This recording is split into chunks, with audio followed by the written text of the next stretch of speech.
Hi, welcome to HowtoDandD. My name is Fred Weller and today I want to talk about Dungeons & Dragons 5e and grappling a creature. If you have a look at the player's handbook on page 195, there is a section that spells out the rules for grappling, which are much easier than previous versions of the game, and I'm going to go through it in detail so you understand fully.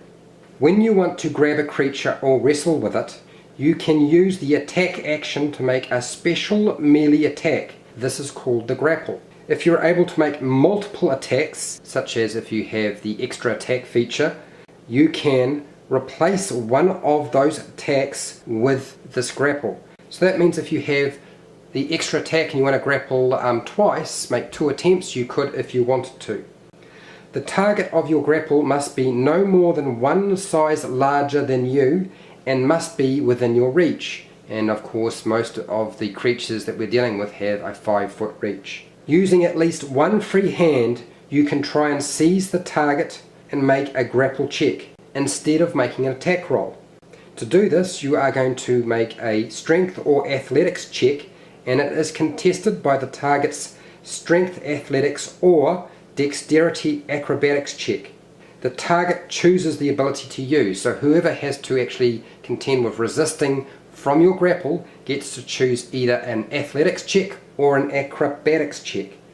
The condition grapple specifies the things that end a grapple, and you can release your target whenever you like, and it does not require any of your actions to burn it. You don't have to use your bonus action, interaction, main action, or even movement to release the grapple. You can do that at any time if you want to do so. So I'm going to give you an example here. We're in a sort of a bone webby lair, and there's a drider and a battling drow. The party's fighting them off. Okay, the fighter over here is going to attempt to grapple the drow. To do so, just simply look at the character sheet for the fighter. I am using the one from the starter set that is listed Fighter Noble, and I believe the athletics check for that particular character is a +5. Roll a 20-sided dice. I get a 15. That comes to 20.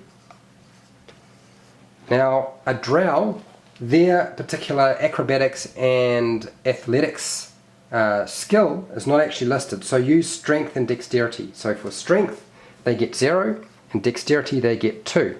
That's their modifiers. So in this case I'm going to use the acrobatics check to try to escape and avoid being grappled by the fighter for the drow. Roll a 20-sided dice. I get 12. As you can see, 14 is less than 20, so the fighter succeeds in grappling the drow. Now if the drow had got a higher score, such as a 20, and that would have been an 18, then it would not have been successful. You have to score greater than the check that your opponent is making. That's how a contest works. If the score had been less, so in other words if the fighter had got a small score such as 5 and only got a 10 for their check, then it would not have succeeded.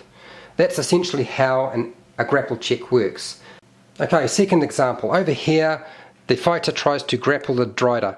Now the fighter has a modifier of 5 for their athletics. Roll a 20-sided dice. I got an 18, and that comes to a grand total of 23 for my athletics. Now for the drider, if you have a look, there's no athletics or acrobatics skill listed, but it does have a strength and dexterity modifier. Both are exactly the same, they're both 3. So I can select to use strength or acrobatics. I'm going to use the athletics or strength check instead. Comes to 13, comes to a grand total of 16. So as you can see, the drider has got less than the check that the fighter made. So the grapple has succeeded. The fighter has now grappled the drider. Now if the score here had been exactly the same, so the drider had rolled a 20, come to 23. As before, the two values are the same. You have to get greater than your opponent to be successful with a grapple. So that's pretty much everything on the grapple check. I know that there will be some more questions regarding the grapple check. I'm going to try to do a couple of videos on how to escape and move people around with a grapple, but I think another video is probably more appropriate rather than trying to do it here. If you found this video helpful and informative, please share, like and subscribe. Make a comment below if you have any questions about the grapple check, and I will do my best to answer those questions. Until next time, keep rolling those 20s.